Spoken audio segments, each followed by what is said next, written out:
काल तुम्ही मला तुमच्या एका चॅनलवर मी पाहिली, 1 महिन्यापूर्वी मी माननीय अमित भाई शाहना दिल्लीला जाऊन भेट घेतली आहे. ते माझ्या ट्विटर अकाउंटवर ते पत्रही आहे, फोटोही आहे. मी अमित भाईंना विनंती केली की महाराष्ट्रात प्रचंड पाऊस पडलेला आहे. आता 2 गोष्टी करणं गरजेचं आहे. एक सरसकट कर्जमाफी करणं अतिशय महत्त्वाचं आहे आणि ओला दुष्काळ जाहीर करा. हे मी 1.5 ते 2 महिन्यापूर्वी अमित भाई शाहना दिल्लीला विनंती केली. हा पहिला मुद्दा. आणि म्हणजे जसा हा मुद्दा आहे तसाच आरक्षणाच्या बाबतीत सातत्याने मी विनंती करते आणि हे आंदोलन व्हायच्या आधी पण मी बोललेले.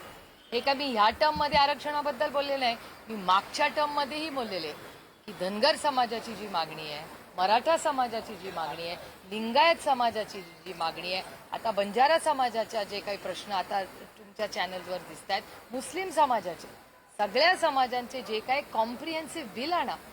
माझं भाषण काढून बघू शकता तुम्ही. मी तारीख वाईज किती वेळा ह्याच्यावर बोलले की एक एक करू नका. एक मोठं देशात एवढी मोठा मॅन्डेट आहे या सरकारला.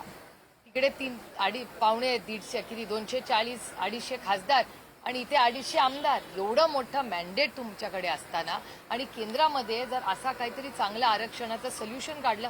आम्ही सरकारच्या बाजूनी जसं जीएसटीला उतरलो आणि त्यांच्याबरोबर मतदान केलं. आम्ही आरक्षणासाठी करू त्यांच्याबरोबर, पण त्यांनी पीस बाय पीस आणून उपयोग नाही. मग कधी झारखंडसाठी आणलं, आम्ही स्वागत केलं.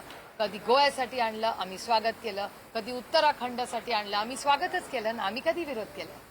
तर तुम्ही महाराष्ट्रासाठी आणि भारतासाठी एक कॉम्प्रिहेन्सिव्ह लेजिस्लेशन का नाही आणत? त्याच्यावर चर्चा करू. 1 दिवस नाही, 24 तास चर्चा करू आणि एक मोठा धोरणात्मक निर्णय, क्रांतिकारी निर्णय घेऊ दे सरकारला. आम्ही पुरी ताकदीने सरकार बरोबर आहोत. लागू केला अशा पद्धतीची सरकारकडून घोषणा करण्यात आली. प्रत्यक्ष